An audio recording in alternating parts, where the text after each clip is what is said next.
BBC का इतिहास अगर आप टटोलने जाएंगे तो पता चलेगा कि बीबीसी दुनिया भर में खबरें देने के लिए नहीं बल्कि अपनी ब्रिटिश राज वाली मानसिकता को दुनिया भर में सही ठहराने के लिए स्थापित किया गया था। यानी अपने ब्रिटिश साम्राज्य दुनिया को सभ्य बनाने के लिए देशों को गुलाम बना रहा था, आधी दुनिया को लूट चुका था। तब इस लूट और हिंसा को परोपकारी मिशन बताने के लिए मीडिया की आवश्यकता पड़ी। तो साल 1930 के दशक में ब्रिटिश साम्राज्य ने शुरू किया बीबीसी रेडियो।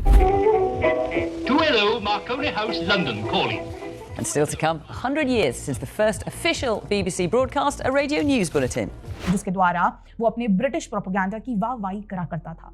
जी बिल्कुल, कम लोग जानते हैं कि भारत में बीबीसी का जन्म समाचार बताने के लिए नहीं बल्कि जर्मन और इटालियन प्रोपेगेंडा के जवाब में ब्रिटिश प्रोपेगेंडा को फैलाने के लिए हुआ था। जी, अगर आप सबको याद हो तो नेताजी सुभाष चंद्र बोस 1941 से 42 में जर्मनी पहुंच चुके थे और यहीं से उन्होंने 25 मार्च 1942 को आजाद हिंद रेडियो से पहली बार प्रसारण शुरू किया था। नेताजी के इस प्रयास को जर्मनी और इटली देशों का पूर्ण समर्थन प्राप्त था और सेकेंड वर्ल्ड वॉर में ये दोनों देश ब्रिटेन के खिलाफ लड़ रहे थे। इवन नेताजी के रेडियो शुरू करने से पहले ही जर्मन्स ने अंग्रेजों के खिलाफ अपना प्रोपेगेंडा शुरू कर दिया था और इसी से घबरा के ब्रिटिश सत्ता ने 1940 में band playing out of excess power broadcast in public और फिर ब्रिटेन ने सेकेंड वर्ल्ड वॉर के समय 1940 में पहली बार बीबीसी हिंदी की शुरुआत की, जो कि आगे चल के गुजराती, बंगाली, तमिल, मराठी जैसी भाषाओं में भी ब्रॉडकास्ट करने लगा। बहुत कम लोगों को पता है कि जब बीबीसी ने पहली बार 1932 में लंदन से ही भारत में अंग्रेजी में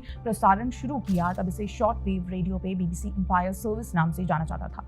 और भारत में बीबीसी इंडियन ब्रॉडकास्ट शुरू करने वाले ZA बुखारी साहब देश की आज़ादी के लिए पाकिस्तान चले गए और पाकिस्तान रेडियो के पहले डायरेक्टर जनरल बने। इससे दो चीज़ें तो साफ हो जाती हैं। एक, बीबीसी अगर एजेंट नहीं था कॉलोनियल पावर का तो भी वो कम से कम एक एक्सटेंशन ऑफ कॉलोनियल पावर ज़रूर था। और दूसरी कि अगर जर्मन्स ने सेकेंड वर्ल्ड वॉर में रेडियो से प्रोपेगेंडा नहीं शुरू किया होता तो नेताजी सुभाष चंद्र बोस ने अपना प्रसारण नहीं शुरू किया होता।